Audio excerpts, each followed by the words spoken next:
The Napa Valley air felt crisp, almost perfect for my father's 75th birthday. I had hoped, maybe foolishly, that this time would be different.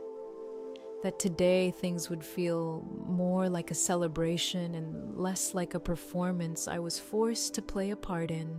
My daughter Sophia squeezed my hand, her eyes wide, as she took in the vast vineyards stretching before us. She was excited, hopeful, something I hadn't felt in a long time, but then I saw it. My mother, Karen, noticing Sophia's eager glance at a passing waiter, her voice dripping with dismissive tone. "There's bread on the table, you can snack on that." Just like that, any excitement in Sophia's eyes vanished, and in that instant, everything inside me snapped. Years of being second to my sister Megan, of being the reliable one, the one they only noticed when they needed something, came flooding back. The insults, the financial sacrifices for Megan's influencer lifestyle, and now the way my own daughter was treated as an afterthought. I was done. It all fractured right there at that table. This wasn't just about a meal. It was about being invisible in my own family for too long. I don't know what triggered it, but in that moment, everything just snapped. The years of being sidelined, always the backup, always the one who was supposed to quietly support enough, was enough. I wasn't going to let this moment slip by, not when my daughter was being treated like an afterthought, not when I'd been invisible for so long. I stood up the chair, scraping loudly against the floor, and the room fell silent. For once, I didn't care about the stares or the tension in the air. My gaze locked with my mother's. She was still smiling at Megan and Ian, oblivious to what was happening at the table. That smile, that familiar pride she always showed when she was propping Megan up, made my blood boil. But I didn't let it show. Instead, I turned to the waiter walking toward us with a tray. "My daughter will have the pan-seared scallops with risotto and a sparkling cider," I said. My voice was calm, but the words came out with a quiet authority that made it clear this was no ordinary request. The waiter didn't hesitate.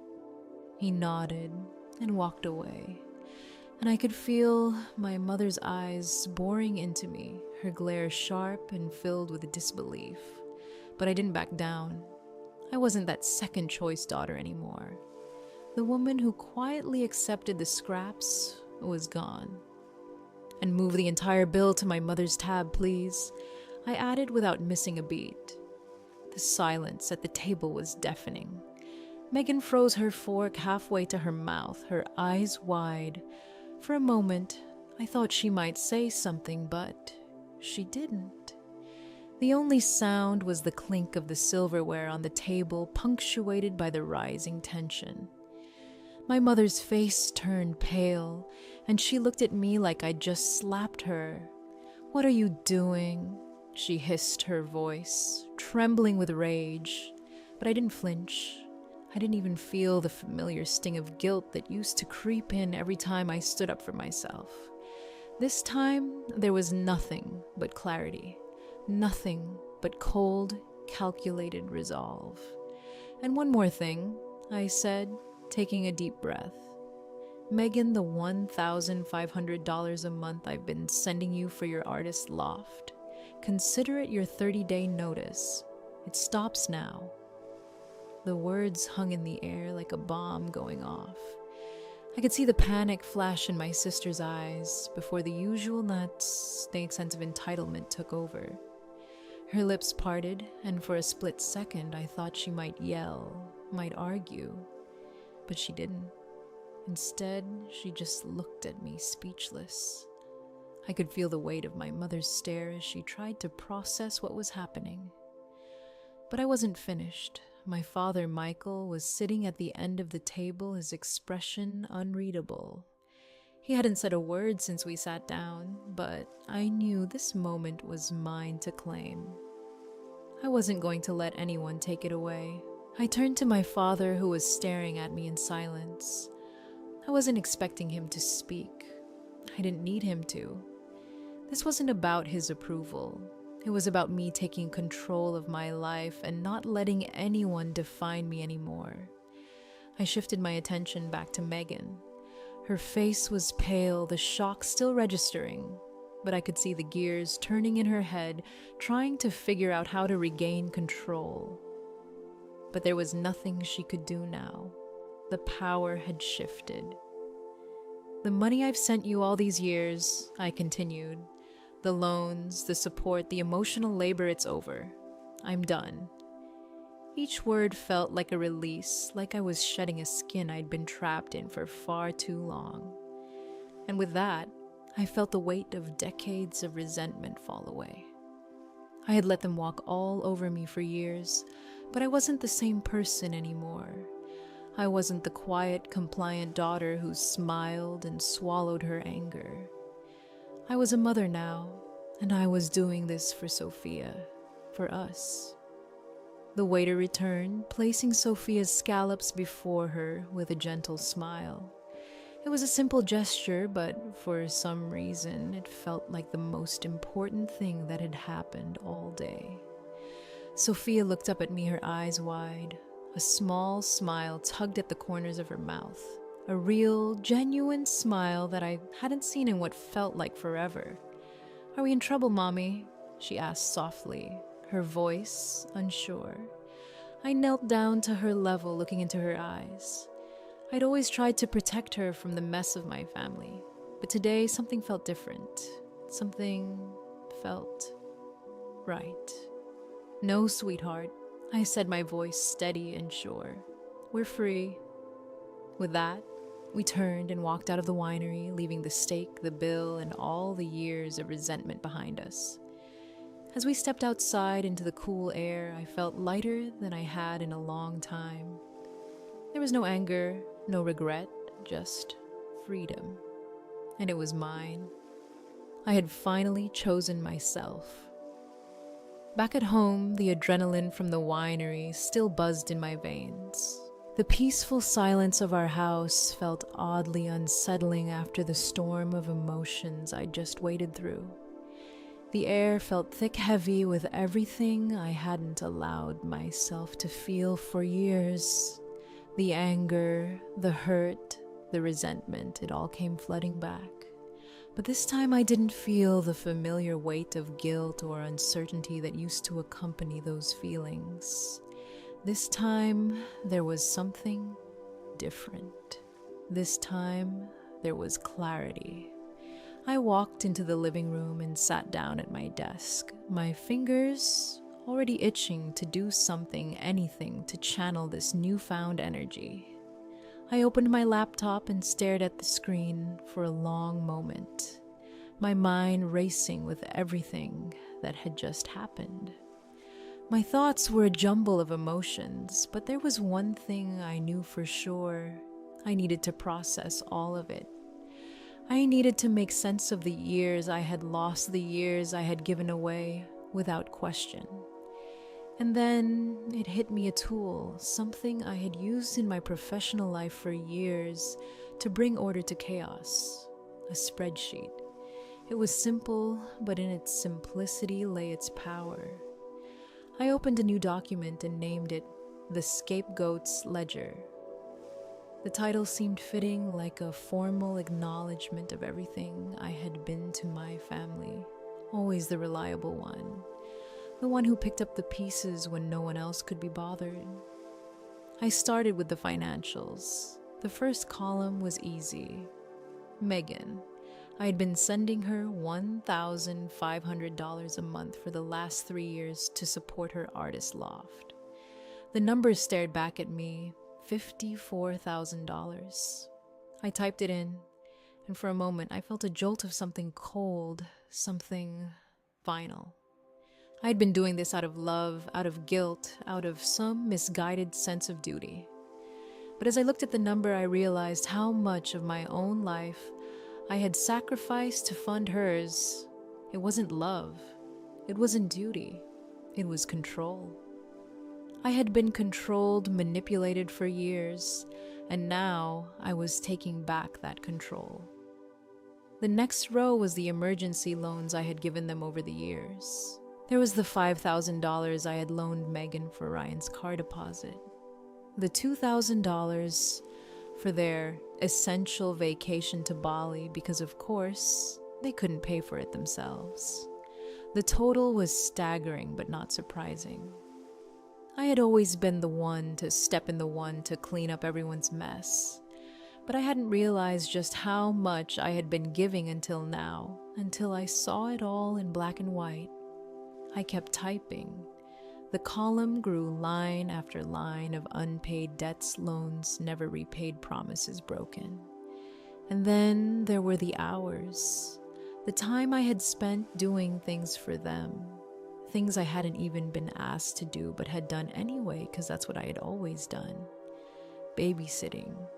Unpaid babysitting. Nights I had sacrificed so my sister could go out and pretend to be an influencer attending gallery openings while I stayed home with my niece. I added it up $20 an hour for every weekend night I'd given up. It was over $12,000. I felt the weight of those numbers settle in my chest. And yet it didn't feel as crushing as I thought it would. Instead, it felt empowering. I was taking everything I had given away, every piece of myself that I had surrendered, and I was reclaiming it. I wasn't a victim anymore. I was turning my pain into something tangible, something that I could use to protect myself from ever being in this position again. I moved on to the emotional cost things that were harder to quantify, but just as real. The public humiliations, the moments when my achievements were ignored, when I was made to feel small and insignificant. The gaslighting, the moments when they tried to make me believe that I was the problem, that I was the one being unreasonable. I couldn't put a dollar value on those things, but seeing them listed, seeing them all laid out like project deliverables, made me realize how much I had been enduring. And then I added the missed vacations, the things I had given up in order to be there for Megan. There was the trip Matthew and I had canceled because my mother insisted I was the only one who could help Megan move. The emotional cost of that was impossible to measure, but I added it anyway. The sum of so many sacrifices that no one had ever acknowledged. The numbers climbed higher and higher, tipping easily into six figures.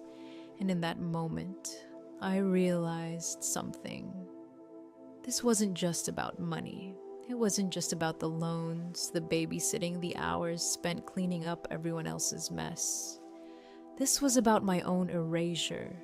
About the years I had spent sacrificing my time, my happiness, and my peace for people who had never once truly seen me. The phone buzzed on the table, breaking my concentration. I picked it up and saw it was a message from Aunt Linda. I hesitated for a moment, then opened it. The message was simple. I heard there was a fireworks show in Napa tonight. What happened? I quickly typed a response explaining everything. The bread comment, the steak, my walkout cutting Megan off. I hit send and waited. For a long moment, there was nothing. Then her reply came through. Good. It's about damn time. Your mother's been propping Megan up on your back since you were kids. Remember when you won the state science fair and she left the award ceremony early to take Megan to a concert? It's the same story, just with bigger price tags. Her words hit me like a balm, soothing the last flicker of doubt that had still lingered in my chest. She had always seen it. She understood. You did the right thing. Jessica, don't you dare back down. Her words were a lifeline, a reminder that I wasn't crazy, that I wasn't the one in the wrong. I had been carrying this weight for so long, and now I was letting it go. This wasn't just about a meal at a winery or a bill on my mother's tab. This was about everything. This was my Declaration of Independence. And the numbers, the spreadsheet, the ledger, they were my proof. The days that followed felt strange, like the calm after a storm that you're not sure you're ready for. I kept replaying the events in my head. My stand at the winery, walking out with Sophia, feeling a weight lift off my shoulders. But as the quiet settled in, so did the fallout. Aunt Linda's message had been a bomb, confirming everything I'd done. Her words stuck with me, reminding me that I wasn't crazy, that I hadn't overreacted.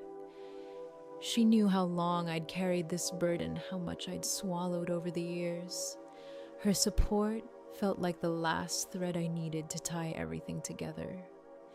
It wasn't just about standing up to them anymore. It was about taking back my life, my choices. But not everyone saw it that way. Karen and Megan weren't about to let things go without a fight. 2 days later, my doorbell rang. At first, it was just a single polite knock, but then it turned into a rapid, insistent series of presses. I peeked through the peephole and saw them standing there. Karen, her face set like stone, and Megan, arms crossed, looking like she had just walked into a battlefield. I opened the door, keeping myself positioned firmly in the doorway, blocking any attempt to push past me. "We need to talk," Karen said, her voice tight with authority, but I wasn't having it. "No," I replied flatly, keeping my voice calm but unwavering. The old me would have caved by now. The old me would have tried to keep the peace, would have let them in to talk it through. But not anymore. I wasn't going to be their punching bag, and I wasn't going to play their games. Megan scoffed from behind her, rolling her eyes. "You can't just blow up the family and then hide Jessica," she said, her voice dripping with entitlement. I raised an eyebrow but didn't say a word. She continued, "You owe me an apology, and you owe me my rent money." There it was, the same sense of ownership, the same sense of entitlement that had always defined our relationship. She felt like I owed her that somehow after everything, and I should apologize, but that wasn't happening. "There's nothing to discuss," I said, my voice flat and monotone. I had read about dealing with narcissistic behavior before, how to shut it down without engaging, how to be as unresponsive as a gray rock. And that's exactly what I did. I said nothing more. I didn't engage with her emotions, her manipulation, her attempts to drag me into another cycle of guilt. The silence stretched between us, thick with the tension of what used to be. Megan's frustration grew, but I could see she was losing her grip. Her usual tactics, playing the victim using my emotions against me, weren't working. Karen, however, wasn't done. She shifted gears, attempting to manipulate me with guilt. Her voice dropped, quivering now, the false vulnerability seeping through. "You're tearing this family apart," she said, her words coated with a layer of pretend sorrow. "Your father is devastated." I didn't flinch. I didn't react. I just stood there, the door between us still shut. The sound of her voice didn't rattle me anymore. I'd heard it all before, and this time it didn't matter. "Okay," I said, offering nothing more, just a single simple word that hung in the air between us. It felt like a wall they couldn't break through. They were starving for a reaction, a fight, anything they could use to regain control. But I wasn't giving them that. Megan's face turned red and her voice rose. "After everything I've done for you," Karen started, "you were always such a difficult, ungrateful child." I blinked, slowly, taking a deep breath, refusing to get caught in her emotional whirlwind. I didn't need to defend myself anymore. I wasn't that person. I wasn't the daughter who had to apologize, who had to justify her existence. I wasn't playing by their rules anymore. Megan, unable to provoke me into a reaction, crossed her arms and muttered something about me being jealous. But I didn't respond. I didn't have to.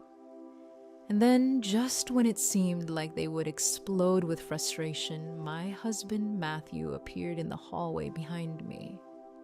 He didn't say a word, just stood there silently supporting me.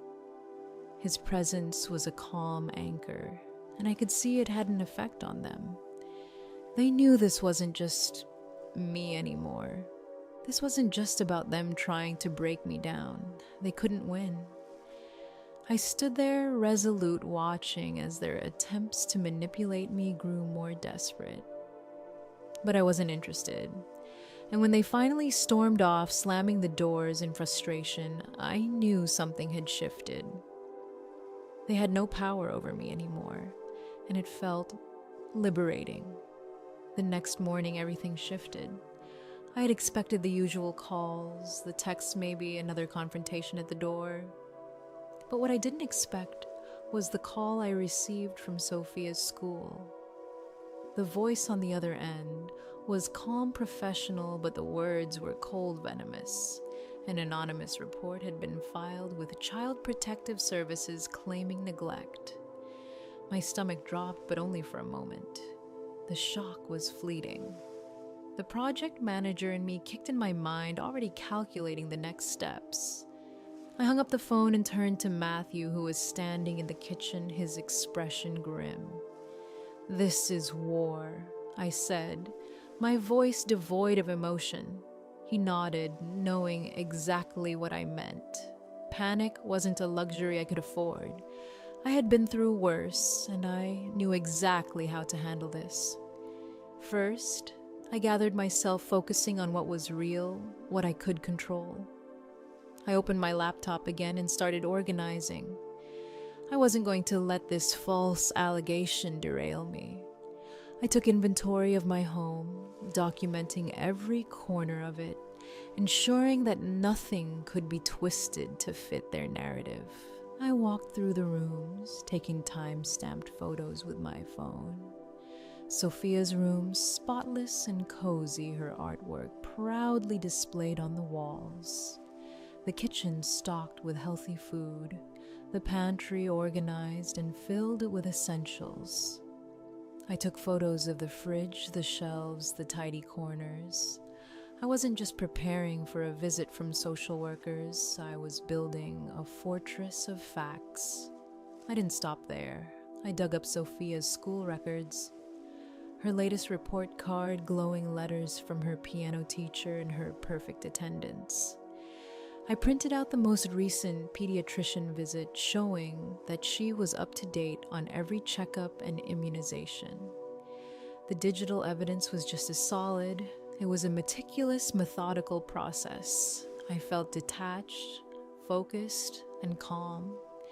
This was my defense, my strategy to ensure that they couldn't use this system designed to protect children to intimidate me.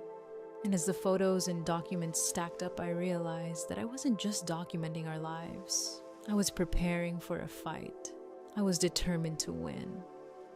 I wasn't going to let them take Sophia away. I was going to win this, and I was going to do it on my terms. It wasn't long before my mother and sister escalated things further, using the legal system to try to force their way back into my life. They filed a frivolous lawsuit for grandparent visitation rights, another desperate attempt to manipulate and control me. At first, I was shaken, but only for a moment. I had anticipated this. I had prepared. My lawyer smiled when I forwarded her the petition. "They have no idea what they're walking into," she said, and that comment resonated with me. I wasn't the same person I used to be. I wasn't going to back down. Armed with everything I had, documented the scapegoat's ledger, Sophia's school records, the photos of our home, the pediatrician's notes, I had an irrefutable case. The evidence was overwhelming. My lawyer filed a motion to dismiss, attaching a mountain of proof that exposed the lies they had been spinning for years. The first exhibit was the ledger, a detailed accounting of the years of financial exploitation. The second was a CPS report, which had already been cleared and labeled unfounded. But the final blow came from an unexpected source, my father, Michael. After seeing all the hard evidence I had gathered, he finally took a stand. He issued a sworn affidavit declaring that he supported my decision and didn't believe I was an unfit mother. Faced with an avalanche of irrefutable evidence and abandoned by my own father, their case crumbled before it even reached a judge. Their lawyer called ours to withdraw the petition. It was over. Checkmate. Months later, the silence was almost soothing. There was no more chaos, no more manipulation, just the quiet hum of a life finally free from the weight of toxic family dynamics. Matthew, Sophia, and I were on vacation, a real one, far from the noise and drama. Somewhere with sandy beaches and no cell service, just the three of us together at peace. The updates came slowly filtered through the grapevine. Megan was divorced. Her once glamorous influencer life had crumbled without my financial support. She was struggling now, working a retail job to make ends meet. Karen, too, had fallen silent. She was socially isolated, no longer able to lean on me or manipulate me into being her scapegoat. The world I had fought for had settled into place. It wasn't perfect, but it was mine. Our family, the three of us, was now free from the grasp of people who had tried to control and undermine us. The boundaries I had put in place were unshakable, and for the first time in a long time, I felt the weight of them as something protective, not confining. The past was behind me now, and as we sat on the beach watching Sophia collect seashells, I realized I had finally reclaimed myself. There was no more guilt, no more fear, just a deep, quiet sense of resolution. We were free.